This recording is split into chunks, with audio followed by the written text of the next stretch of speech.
Welcome everyone, welcome to my channel legal information by लाफिंग संधू। आज मैं आपके लिए इंडियन पीनल कोड का फर्स्ट चैप्टर लेकर आया हूँ। Indian penal code has received the assent by the governor general on 6th of October 1860 and it come into force on 1st of January 1862 and Bill of Indian Penal Code was prepared by Lord Macaulay। ये तीनों point बहुत ही important है क्योंकि judicial के prelim exam में अक्सर ये question आते हैं। Now we will discuss the section 1 of IPC. Section 1 of IPC से this act that is Indian penal code apply to all over India but it does not apply to Jammu and Kashmir. Jammu and Kashmir के लिए special law है that is Ranbir penal code.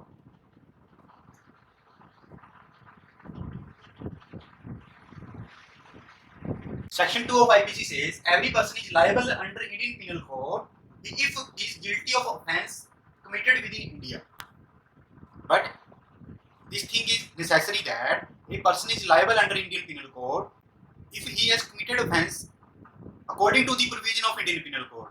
If he acted contrary to the Indian Penal Code, then he is not liable under IPC. The application of this act is intra-territory, that is within India. A person is liable for the offence if offence is committed within India, that is within territory of India. Moreover, in this section, no time limit was fixed when the prosecution to be launched. मतलब कोई भी time पे prosecution launch हो सकती है।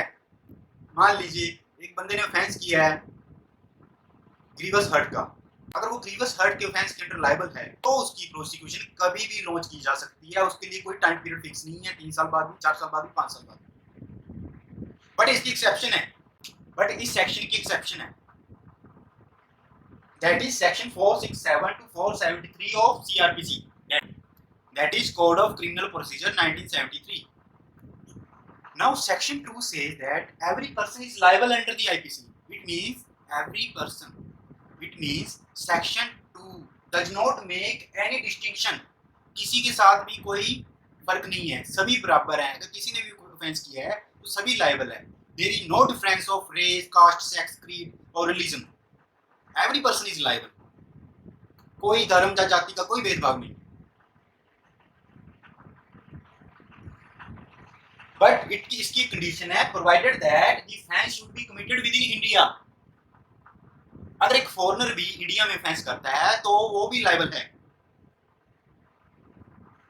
But इसकी exceptions हैं foreign सॉवरेन्स, जैसे दूसरे देश के राष्ट्रपति, प्रधानमंत्री वगैरह हो गए, एम्बेसडर हो गए दूसरे देश के, राजदूत वगैरह। Alien enemy of war, alien enemy of war हैं, उनको ऑर्डिनरी क्रिमिनल कोर्ट में ट्रायल नहीं किया जा सकता। बट अगर उन्होंने कोई ऑर्डिनरी ऑफेंस किया है जैसे कि थेफ्ट, तो उनको ऑर्डिनरी क्रिमिनल कोर्ट ट्राई कर सकती हैं। Next is foreigner army. जो फॉरेन आर्मी है वो भी क्रिमिनल कोर्ट में ट्राई नहीं हो सकती।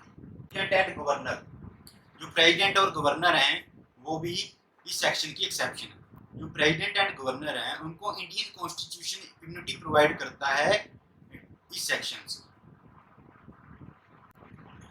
Next point is that is meaning of within India. Within India means offence committed within the territory of India. But इसकी exception है। एक्सेप्शन क्या है? Section 3, 4 and 108A of IPC. ये section extra territorial operation of IPC के regarding है। इस section के accordingly if एक पर्सन ने ऑफेंस आउटसाइड ऑफ इंडिया भी किया है तो भी वो लायबल है। वो मैं आगे डिस्कस करूंगा। वो इंडियन सी की जो टेरिटोरियल जुडिक्शन है वो 12 नॉटिकल माइल्स है। अगर इसके अंडर भी कोई ऑफेंस होता है तो वो भी विद इन इंडिया है और that person is liable according to IPC. Next is section 3 of Indian penal code. Section 3 of Indian penal code says any person liable by Indian law can be tried under offence committed beyond India in the same manner as act committed within India. अगर कोई भी offence outside India commit हुआ है then that person can be tried in the same manner जैसे offence क्या हुआ है India में हुआ है। ये कौन से पर्सन के लिए लागू होगा? ये सेक्शन जो है that is related to extra territorial operation of Indian penal code. इसमें इस सेक्शन के अंदर जो भी person which are amenable to Indian courts that are liable under section 3 of IPC. For example, an Indian person has committed the murder of Indian person in France. So this Indian person who has committed the murder in France can be tried in India as the offence committed in India. इसके अलावा जो इस पर provision applicable होगी वो है that is extradition act 1862 section 188 and 189 of CrPC. Extradition का meaning क्या है? एक्स्ट्राडिशन का मीनिंग है surrender of a person by one state to other. जैसे इंडियन पर्सन ने फ्रांस में मर्डर कर दिया तो फ्रांस की गवर्नमेंट इंडियन गवर्नमेंट को उसको सरेंडर कर देगी. That is under the treaty और any arrangement. Next is section 4 of Indian penal code. It deal with extension of और टू एक्स्ट्रा टेरिटोरियल ऑफेंसेस. कौन कौन से ऑफेंसेस हो गए जो अगर आउटसाइड इंडिया कमिट हुए तो भी वो इंडियन पिनल कोड के अंडर लायबल होंगे. First is any citizen of India without and beyond India commit any offence. जैसे मैंने आपको पहले एग्जांपल दिया, if a person commit A murder of other person that is Indian citizen in outside India, then if he is citizen of India, then he is liable under section 4 of IPC. Second is any person or ship or aircraft registered in India wherever it may be. मतलब कोई भी person जहाँ कोई aircraft या ship जो India में registered हो, जहाँ पे भी ऑफेंस हो, चाहे वो आउटसाइड इंडिया हो, इंडिया की टेरिटरी के बाहर हो, बट वो ऑफेंस अगर इंडियन शिप और एयरक्राफ्ट में हो जो रजिस्टर्ड हो इंडिया में, तो वो इंडियन लॉ के अंडर ट्राई किए जा सकते हैं. और जो सबसे इंपॉर्टेंट बात है, फर्स्ट क्लॉज में एनी सिटीजन ऑफ इंडिया पे अप्लाई है एंड सेकंड क्लॉज में any person. It means even foreigner who commit offence on aircraft और ship registered in India, then he is also liable under Indian law. Now next is extra territorial jurisdiction. Section 3 and 4 of IPC deal with extra territorial jurisdiction. And section 188 and 189 of CRPC also deal with extraterritorial jurisdiction. Section 188 of CRPC has similar provision according to the section 4 of IPC, but it does not use the word wherever it may be. It use the word where the person found. It means where the person will be found who has committed the offence will be liable under the Indian Penal Code. Now, what is meaning of found? It does not mean where the person is discovered. It means where actually the person is present. मतलब किसी person को अगर बाहर से foreign country से भी लाया गया है तो उसको जहां पर भी लाया गया है तो उसी जगह पर उसको ट्राई किया जा सकता है. जैसे एक पर्सन को श्रीलंका से बॉम्बे लाया गया है तो उसको बॉम्बे ट्राई किया जा सकता है.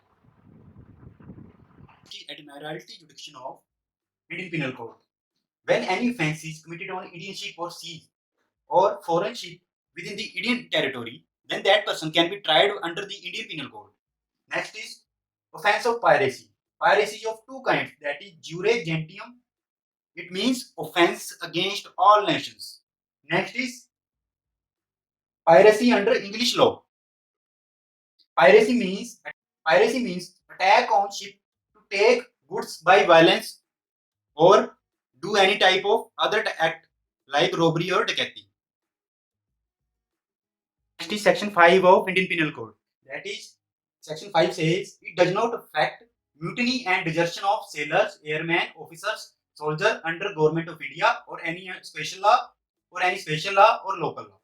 मतलब जो भी पर्सन इंडियन नेवी में, इंडियन आर्मी में, एयरफोर्स में या किसी भी जो स्पेशल सर्विस है इंडियन गवर्नमेंट की या किसी स्पेशल लॉ के अंडर या किसी लोकल लॉ के अंडर काम कर रहे हैं, उन पर आईपीसी एप्लीकेबल नहीं होगी. जैसे for example provision of Indian army act, naval discipline act, air force act. Meaning of special law is which deal with particular subject, जैसे कि NDPS act, drugs and cosmetic act, जो पर्टिकुलर सब्जेक्ट को deal कर रहे हैं. जैसे कि NDPS act deal कर रहा है नारकोटिक्स को, ड्रग्स को. काउ स्लॉटर एक्ट जो काउ के स्लॉटर को डील कर रहा है. Local law which deal in particular part of country, जो किसी पर्टिकुलर पार्ट पर ही एप्लीकेबल हो उसे लोकल लॉ कहते हैं. जैसे Punjab land revenue act, Punjab land security of tenure act, जैसे यूपी में भी पास हुआ है cow slaughter act. So these type of acts are local law. आज की वीडियो में इतना ही। नेक्स्ट वीडियो में मैं other provision of IPC discuss करूंगा। Thank you.